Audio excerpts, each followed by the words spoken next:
talagang wala nang kawala yung Felix na yan. Kita mo naman. Kitang-kita sa kanya. Hindi lang pala ikaw yung babaeng inabuso niya. Ang dami rin niya palang babaeng nito. Natatakot lang sila kaya hindi sila nakapagsalita. Pero mabuti na lang. Na-convince ko silang tumistigo laban sa kanila. Melissa, are you okay?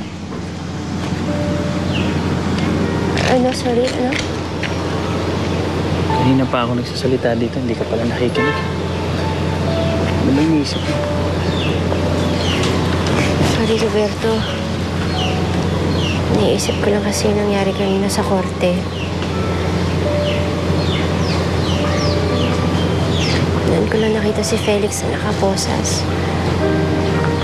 Parang ang laki ng pinayat niya. Alam mo, nababasa ko sa'yo kanina. Hindi galit, Melissa.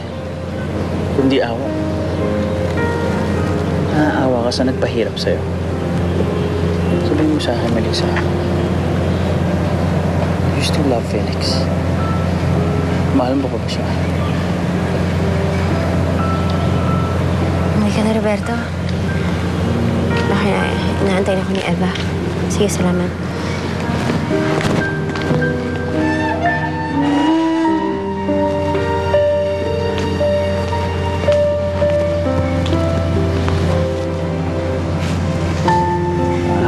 Talaga to Felix na to. Nakakakulong na nga. Hindi ba rin maalis si Melissa yung pag-iisip sa'yo? Hindi ka papayag. Hindi ka papayag.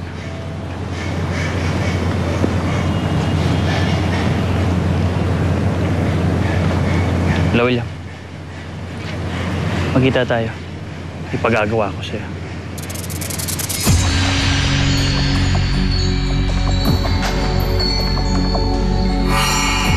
Ano na naman bang pinapagawa mo dun sa tuta mo? Duda ako kay Melissa eh. Baka magbago pa ang isip niya. Kaya mas maganda siguro kung mawala na ng tulad yun si Felix. Alam mo nang gagawin mo. Walang dapat makakalam dito. Alam mo, nakita namin yung daddy mo sa TV. Sikat pala ang daddy mo? Sikat na masamang tao. Hindi sabi masamang taong daddy ko eh. Akin na to. Akin to. Bigay mo sa akin to. Bigay mo sa akin. Bakit na naman tayo nandito, Roberto? Kasi, Melissa, dito na kayo titira ni Eva at ni Nea mo.